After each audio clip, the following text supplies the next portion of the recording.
Je voudrais maintenant laisser la place à Éric Le Chevalier, s'il est là. Oui, bonjour, oui, je suis là. J'espère que vous m'entendez bien. Merci beaucoup. Donc, voici mon écran aussi. Donc, bonjour et merci de m'accueillir au sein de votre académie. Merci au président de l'académie, au secrétaire général. Merci au rapporteur Olivier Farge. Merci aussi aux membres et aussi merci à mes maîtres qui sont présents dans l'Assemblée. Je suis… diaporama, s'il vous plaît. Hop, il est là. Il va arriver. Donc moi je suis… Il n'est pas lancé votre diaporama. Et je relance. Voilà. Merci.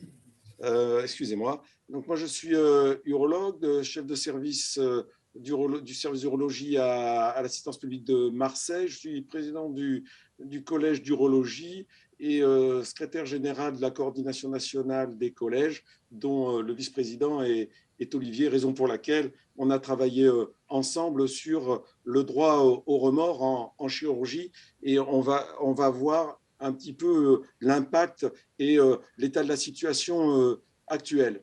Donc, je vous rappelle sur cette diapositive la mise en place de la réforme du troisième cycle depuis 2017 pour les DES de chirurgie de spécialité chirurgicale. En dehors de la chirurgie orale, qui est un DES qui se fait en 5 ans, toutes les spécialités chirurgicales ont un DES en 6 ans, réparti en 3 phases.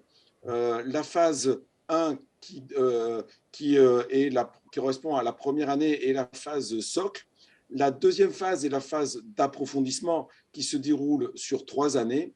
Et la dernière phase qui se déroule sur 2 années est la phase de consolidation. Et à l'issue de ce DES, l'étudiant de 3e cycle est qualifié pour sa spécialité. Donc, il est qualifié, il a son DES et il est qualifié dans la spécialité chirurgicale.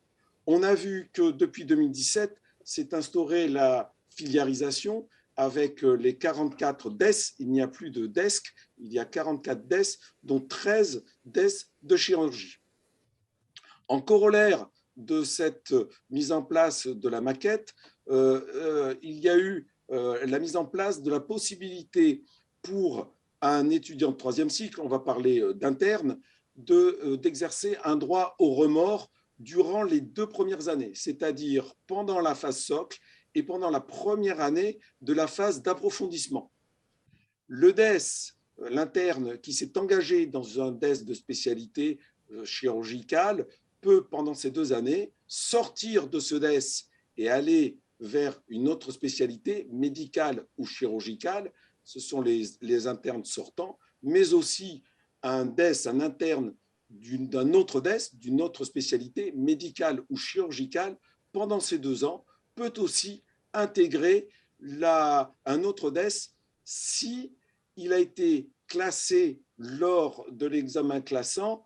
Son classement lui permettait d'obtenir le DES visé.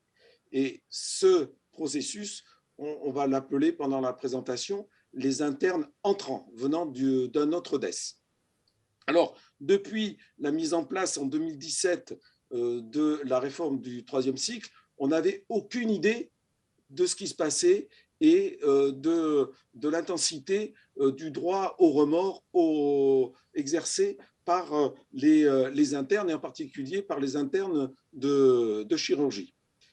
Donc, on a envoyé un tableur Excel qui constitue l'enquête aux 13 présidents des collèges de DES des spécialités chirurgicales au 2e et 3e trimestre 2021.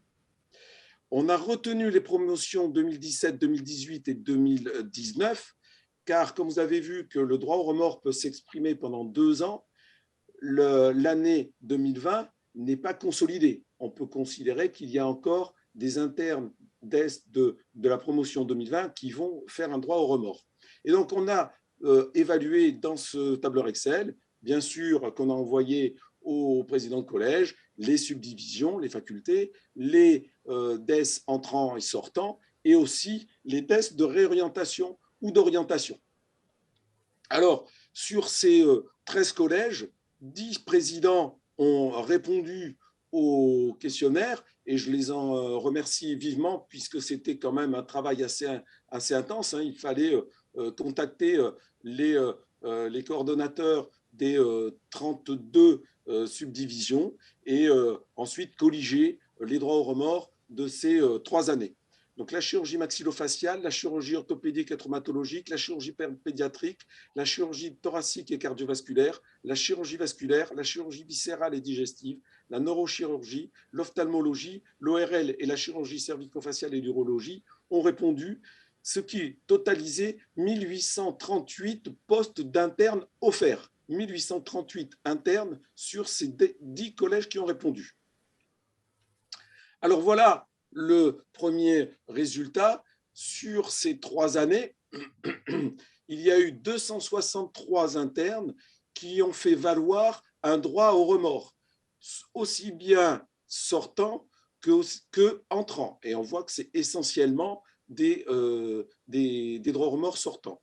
Donc 263 internes sur 1838, ce qui fait 14%. Donc ça a été un petit peu une surprise. Un interne sur 7 depuis 2017 sur ces 3 promotions a fait valoir un droit au remords. Et j'ai classé ici les DES qui étaient par ordre croissant de droit au remords. On voit un droit au remords entrant et sortant, tout confondu pour l'ophtalmologie à 8%, et à l'autre extrême, la neurochirurgie et la chirurgie thoracique et cardiovasculaire à 28 et 31%. Et on retrouve un petit peu la même gradation, sauf pour la chirurgie pédiatrique à 15%, pour les DES sortants. Donc, premier résultat, un interne sur 7 des 10 collèges de chirurgie a fait valoir un droit au remords entrant ou sortant. Alors, est-ce qu'il y a eu une évolution durant ces 3 années, ces 3 premières années de la réforme du 3e cycle du droit au remords? Eh bien, a priori, il y a un petit fléchissement en 2019 sur la dernière année, mais globalement, vous voyez ici qu'on a eu 85 internes qui ont fait valoir un droit au remords en 2017, 90 en 2018 et 71 en 2019, peut-être un petit peu moins en 2019. Ça, ce sont les droits au remords, tout confondu, l'évolution par année. Alors, on a voulu, avec Olivier Farge, regarder plus spécifiquement les droits au remords des internes sortants. Et là, on voit qu'il y a une diminution des droits au remords sortants au cours de ces 3 années, puisqu'on est passé de 10% en 2017 à 6% en 2019, et en faisant équideux, on a un petit P qui est significatif. Alors, j'ai mis ici en vert les 4 collèges de disciplines un peu remarquables. Remarquables pourquoi? Parce qu'en 2017, les proportions de DES d'internes sortant de la neurochirurgie, de la chirurgie thoracique et cardiovasculaire, de la chirurgie vasculaire et de la chirurgie pédiatrique étaient très importants. Vous voyez qu'ils étaient à plus de 20%. Et voilà, on voit qu'il y a eu un travail de fait par ces collèges, et on voit qu'aujourd'hui, eh bien, ces 3 collèges, ces 4 collèges, en particulier la chirurgie thoracique et cardiovasculaire, la chirurgie vasculaire et la chirurgie pédiatrique, sont parmi les collèges qui ont le moins d'internes sortants en 2019, alors qu'ils partaient d'un pourcentage d'internes sortants important. On a ensuite regardé les collèges dont les spécialités étaient des DES, c'est-à-dire la neurochirurgie, l'ophtalmo et l'ORL, et les spécialités actuelles qui sont en DES, mais qui étaient avant 2017 des DESC. Et là, on en a 7.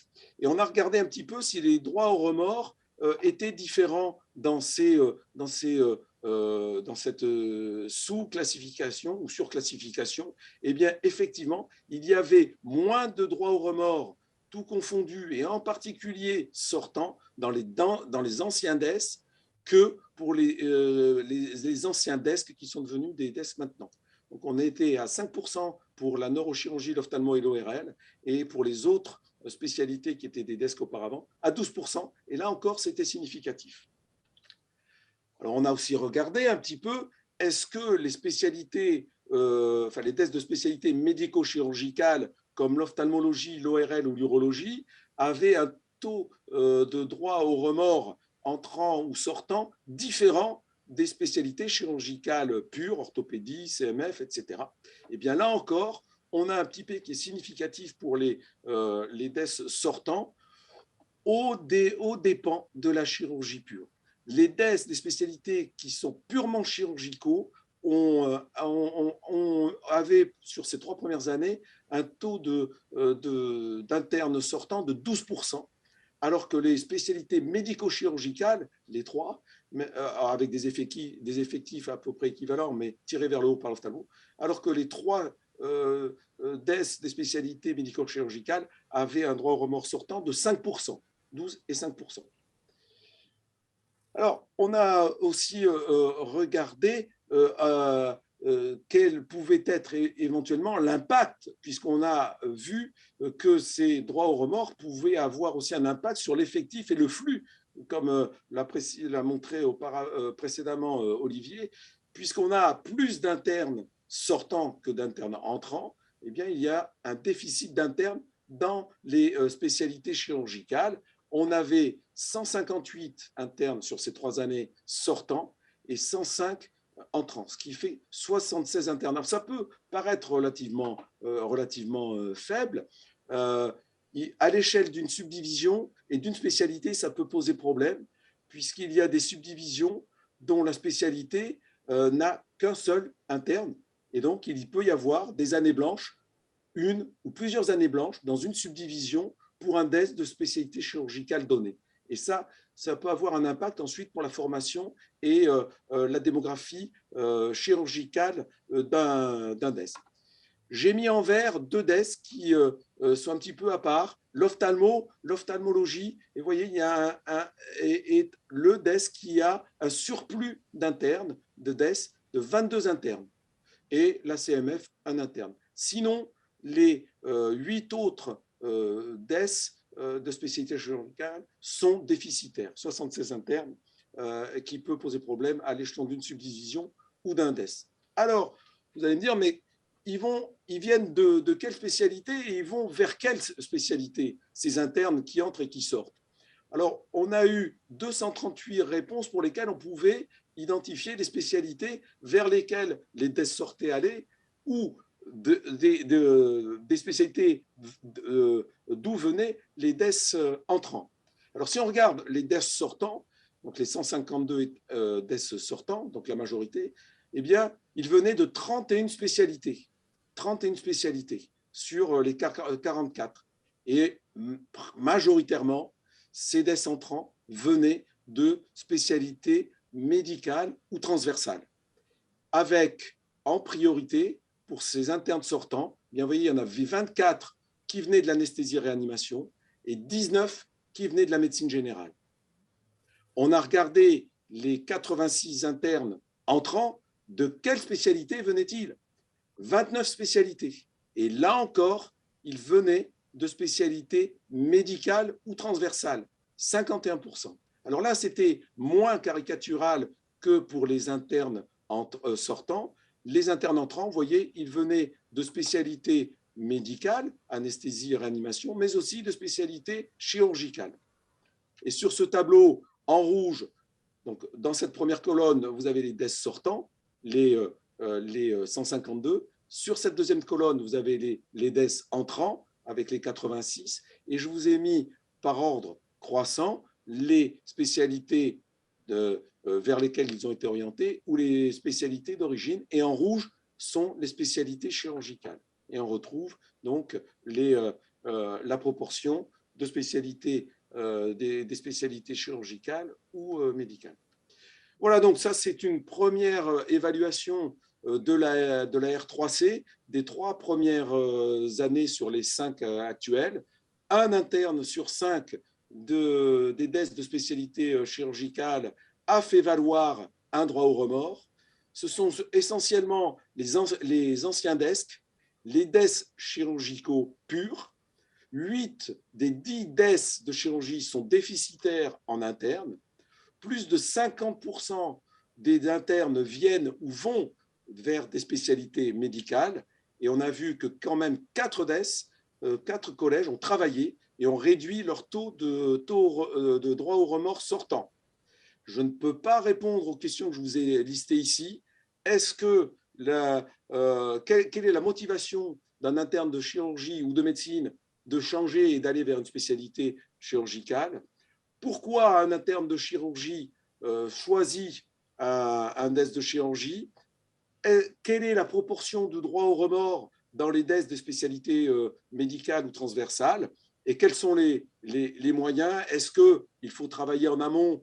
Et probablement que l'appariement de la R2C pourra peut-être y répondre, mieux orienter les internes. C'est sûr, comme l'a dit Marie et comme a insisté Olivier, il faut que nous, les universitaires des services qui accueillons des deuxièmes cycles, prenions sous nos ailes les étudiants de deuxième cycle et leur montrions ce qu'est la chirurgie et que la chirurgie, ce n'est pas une carrière infernale et que nous ne sommes pas des tortionnaires. Et il faut aussi accompagner ces internes et notamment les internes de FASOC qui étaient un jour avant, qui étaient des étudiants hospitaliers et qui brutalement se retrouvent dans l'ambiance chirurgicale. Donc je remercie les 10 présidents de collège. J'ai oublié de remercier aussi, vous avez vu Renaud Corral, qui est un interne d'urologie FASOC, donc c'est un première année, qui m'a aidé à analyser toutes les données reçues. Je vous remercie. Merci beaucoup, Eric. Simplement, à titre de comparaison, je crois que les chiffres qu'on avait, je ne sais pas si vous en aviez d'autres, Marie, vous, au sein de la NEF, mais ce que j'avais retenu, c'était à peu près 5% de droit au remords avant la réforme de 2017. Et là, on en parle à beaucoup plus. Albert, c'était une question très courte.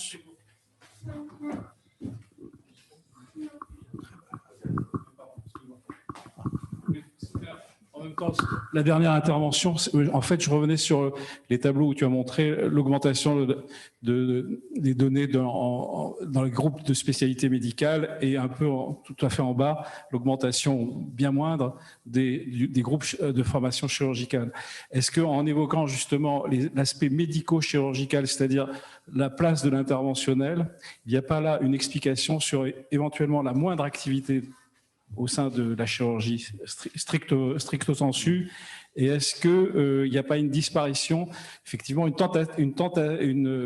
attractivité des spécialités médicales qui peuvent faire de l'interventionnel? C'est possible, on a l'impression que la corrélation se fait davantage avec la façon dont ça a été découpé. Le groupe spécialité médicale a été décomposé en près de 35 sous-spécialités. Spécialité chirurgicale, c'était divisé en 5 spécialités, donc c'est peut-être ça. Mais en revanche, cette distinction qui a été observée, c'est peut-être une piste, parce que vraiment, il y a les présidents de collège des spécialités chirurgicales pures qui ont beaucoup travaillé pour améliorer les choses, mais peut-être que la piste, c'est essentiellement ciblée sur les spécialités chirurgicales pures et prendre le modèle également des médicaux chirurgicaux.